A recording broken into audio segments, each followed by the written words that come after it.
साम्राज्य, सामान्यांचा असामान्य आवाज। महावितरण शाखा कार्यालय जुळे सोलापूर येथील सहाय्यक अभियंत्याला 3,000 रुपयांची लाच रक्कम स्वीकारत असताना रंगेहात पकडण्यात आले आहे। अमित विलासराव रेडेकर, सहाय्यक अभियंता, महावितरण शाखा कार्यालय जुळे सोलापूर असे लाच रक्कम स्वीकारलेल्या सहाय्यक अभियंत्याचे नाव आहे।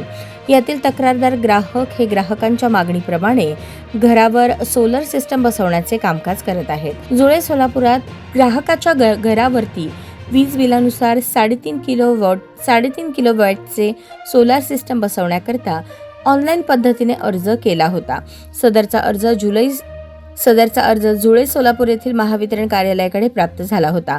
ऑनलाईन पद्धतीने अर्जाला मंजुरी देण्यासाठी सहाय्यक अभियंता अमित यांनी 1 किलोवॅट करता 1,000 रुपये प्रमाणे 3,000 रुपयांची मागणी करत असल्याची तक्रार सोलापुरातील लाचलुचपत प्रतिबंधक कार्यालयास तक्रारदारांनी दाखल केली होती।